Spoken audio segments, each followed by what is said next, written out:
नाज़रीन हमें ज्वाइन किया है डॉक्टर उबैद अली, बहुत शुक्रिया डॉक्टर साहब। डॉक्टर साहब मैं पहले तो जब खबर सुनी तो मैंने कहा यार ये छोड़ते रहते हैं, फिर मैंने जब खोला तो मैंने देखा कि एक्सप्रेस ट्रिब्यून हो, इंडिया टीवी न्यूज़ हो, टाइम्स ऑफ इंडिया हो, बिजनेस टुडे, बहुत बड़ा रिसाला है अमेरिका का, CNBC, तो ये सारे जो हैं ये सेलिब्रेट कर रहे हैं कि रशिया ने एक कोई वैक्सीन बना ली है।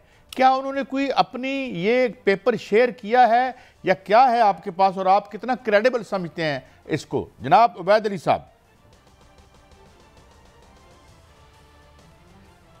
जी बहुत शुक्रिया।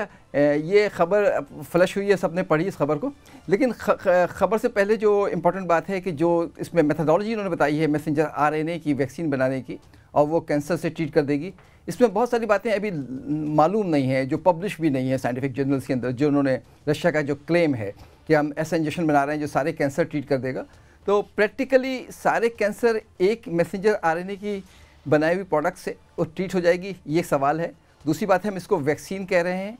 मैसेंजर RNA एक बेसिकली जेनेटिक इंजीनियरिंग है, तो ऑलरेडी दुनिया में CAR-T सेल थेरेपी कहलाता है, chimeric antigen receptor T cell therapy, जो दुनिया में अप्रूव्ड है, US में अप्रूव्ड है, चाइना में अप्रूव्ड है, और सैकड़ों उस पर जो है वो पॉजिटिव रिजल्ट्स आ चुके हैं। तो कैंसर अगर हमें आइडेंटिफाई हो कौन सा कैंसर है और वो किस वजह से है, तो उसका मैसेंजर RNA टेक्निक बनाना कोई बहुत मुश्किल काम नहीं है, लेकिन ये ज़रूर है कि वो उसके साथ बहुत सारे चैलेंजेस मौजूद हैं। अभी क्या चैलेंजेस? डॉक्टर साहब, ऐसी मालूमात जो हैं वो आम हो गई हैं, और उस हवाले से ये भी कहा जाता है, जिस तरह ये वैक्सीन के हवाले से बड़े बड़े मीडिया हाउसेस जो हैं वो लिख रहे हैं कि ये वैक्सीन बन चुकी है, और दीगर ममालिक के हवाले से भी ये कहा जा रहा है, कोई कहता है जड़ी बूटियों से इलाज हो जाएगा।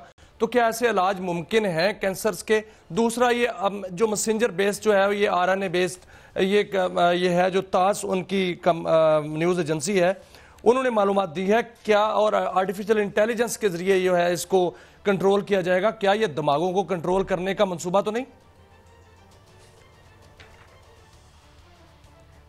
देखिए, इसको थोड़ा सा ये पेचीदा साइंसी मौजू है, मैं अलग अलग करता हूँ।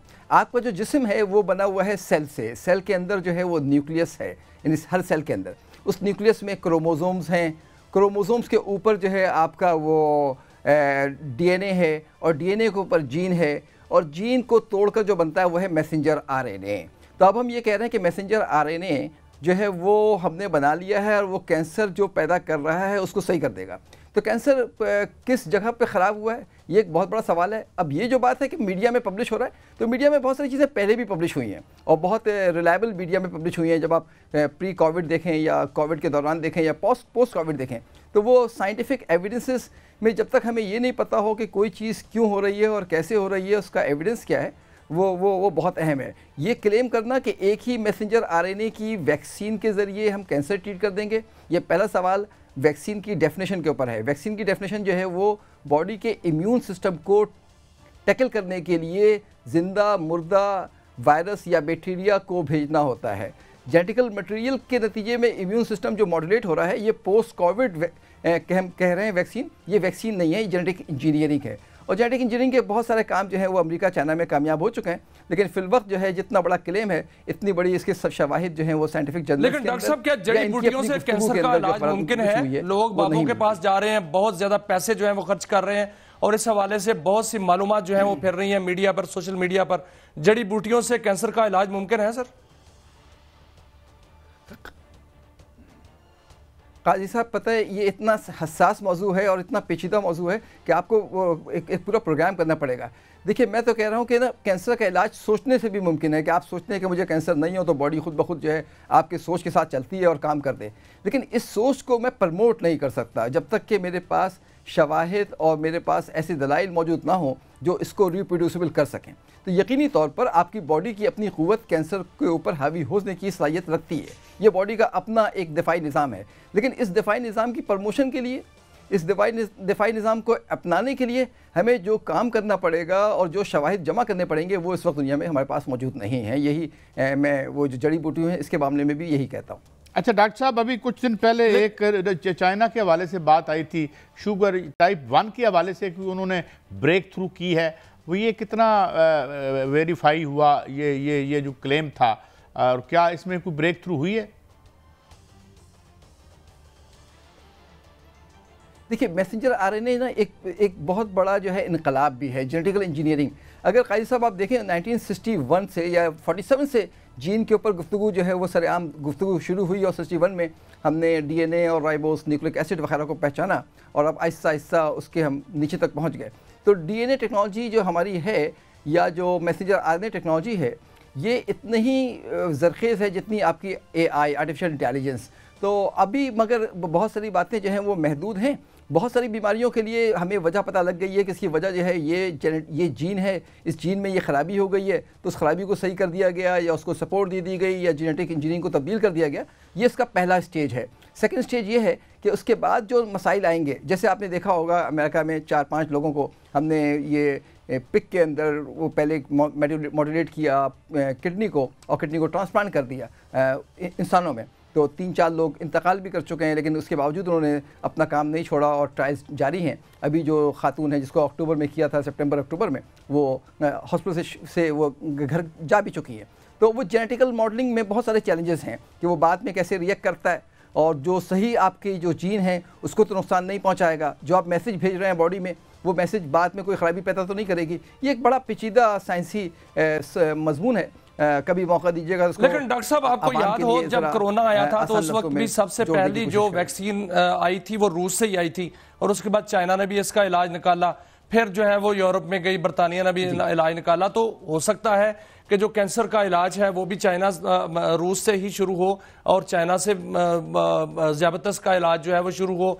ये जो फार्मास्यूटिकल कंपनीज हैं उनका कारोबार तो इससे ठप हो सकता है, इसलिए इसको हो सकता है कि ये वैक्सीन जो है वो बेहतर हो जाए और इसके रिजल्ट्स अच्छे आए। देखिए साइंस में हम स्पेकुलेशन जो है ना वो कड़ियाँ जोड़ के करते हैं। तो कड़ियाँ जो अगर आप जोड़ेंगे, तो अगर आप कहें कि मेरी कार कल जो है वो जहाज़ बनकर यहाँ से आधा घंटे में अमेरिका पहुँच जाएगी, तो हाइपोथेटिकली तो हम कह सकते हैं। हमारे पास इस वक्त इस बात को कहने के लिए जो साइंटिफिक हमें सपोर्ट चाहिए वो अवेलेबल नहीं है। एक अगर आप कोई मैसेंजर आरएनए के बनाने के बाद या एक मैसेंजर आरएनए से मुख्तलिफ कैंसर को ट्रीट कर सकते हैं, तो ये बात अभी हज़म होने के काबिल नहीं है। हाँ, पर्टिकुलर मरीज़ के लिए आपने वो आरएनए डेवलप किया हो और उसके लिए आपने एआई का सहारा लिया हो, एआई ने बहुत सारे सवालों के जवाब दे दिए हों, हाफ ए सेकंड के अंदर उसने जो है वो डिज़ाइन कर दिया हो मैसेंजर आरएनए और उसको आपने सिंथेसाइज कर लिया हो। ये सब बातें थ्योरेटिकल समझ में आती हैं, लेकिन प्रैक्टिकली जब इसको करेंगे और इम्प्लीमेंट करेंगे तो उसके बाद बायोलॉजी, मैथ्स और केमिस्ट्री के दरमियान जो फासला है वो उसको नापना पड़ेगा। बायोलॉजी अपने अंदाज से सोचती है और मैथ्स अपने अंदाज से सोचता है।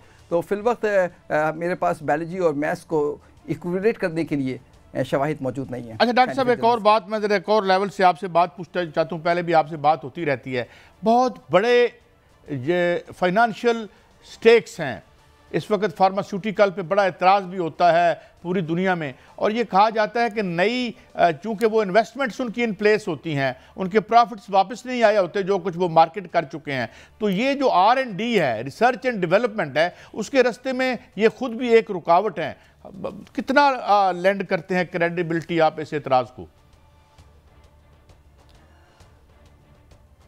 अच्छा, अब ये मेरा ज़ाती एक आम आदमी का तबसरा भी है जिसके पास बैकग्राउंड साइंस का भी है। आप तो इस हद तक कह रहे हैं, मैं तो इससे ज़रा सा एक स्टेप आगे चला जाता हूँ कि जो आपका कोर्स डिज़ाइन हो रहा है, जो बच्चे पढ़ रहे हैं, वो डिज़ाइन जो है वो बिज़नेस को प्रोटेक्ट करने के लिए है, बीमारियों को से एक अफरा तफरी फैलाने के लिए है ताकि वो दवाएँ बिक सकें। अगर आप प्री एंड पोस्ट कोविड जो कुछ हुआ, जितनी दवाओं को हमने प्रमोट किया, उसके नतीजे में जो दवाएं इस्तेमाल की गई, उसके नतीजे में जो कॉन्सिक्वेंस आए, उस कॉन्सिक्वेंसेस को रोकने के लिए जो दवाएं इस्तेमाल की गई, जब इसका फाइनेंशियल इम्पैक्ट निकालेंगे, ये दुनिया का सबसे नंबर 1 बिजनेस बन जाएगा। तो वो आप ये कह रहे हैं लेकिन डॉक्टर साहब, मेरी आज एक साइंसदान से बात हो रही थी, वो कह रहे थे कि पाकिस्तान के पास भी ये कैपेबिलिटी है कि वो वैक्सीन बना सकते हैं, कोरोना की भी बना सकते थे और जो रूस ने बनाई है वो भी हम बना सकते हैं। इसमें बायो सेफ्टी लेवल 4 चाहिए, 3 हमारे पास है, 4 हमें दे दिया जाए, इंफ्रास्ट्रक्चर बना दिया जाए, 1 साल में जंगी बुनियादों पर हम काम हो, तवज्जो दे हुकूमत, तो हम बड़ी वैक्सीन बना सकते हैं जिसमें बड़ी बड़ी बीमारियों का इलाज हो सकता है। क्या आप समझते हैं पाकिस्तान के पास ये कैपेबिलिटी है?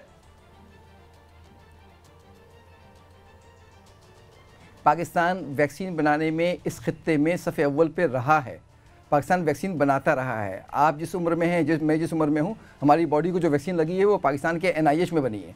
वैक्सीन और मैसेंजर RNA दो के दरमियान जो फासला है वो बहुत बड़ा है। हम दो मौजू को, वैक्सीन बनाना, आज भी एनिमल की वैक्सीन पाकिस्तान में बन रही है, आज भी ह्यूमन वैक्सीन पाकिस्तान में बन सकती है, कोई ये रॉकेट साइंस नहीं है वैक्सीन का बनाना। लेकिन सवाल यह है कि वैक्सीन की किस टेक्निक की आप बात कर रहे हैं। आजकल मैसेंजर RNA को भी हमने वैक्सीन डिक्लेयर कर दिया है, ये दुनिया ने। अच्छा, मैसेंजर RNA सिर्फ किसी इन्फेक्शन के अगेंस्ट इस्तेमाल नहीं हो रहा। अब जो हम क्लेम करने जा रहे हैं, जो हमने अल्फाज के मतलब तब्दील किए हैं कि ये वैक्सीन बॉडी में होने वाले कैंसर सेल को भी मारेगी। तो अब कैंसर जो है ना वो हज़ारों किस्म का मौजूद है, या कम से कम सैकड़ों किस्म का तो पब्लिक को मालूमात है। एक जंगल में बहुत सारे पौधे हैं और वहाँ पे बहुत सारे परिंदे आते हैं। अब हमें नहीं पता कौन सा परिंदा कौन सा पौधा खाता है, तो हमें वो सेल, वो जेनेटिकल मैनिपुलेशन और उसके असरात को समझने में भी ये एक जंगल है जहाँ पे बहुत सारे पौधे। डॉक्टर बैद अली, आप हमेशा हमें गाइड करते हैं और सराहत से। नाज़रीन,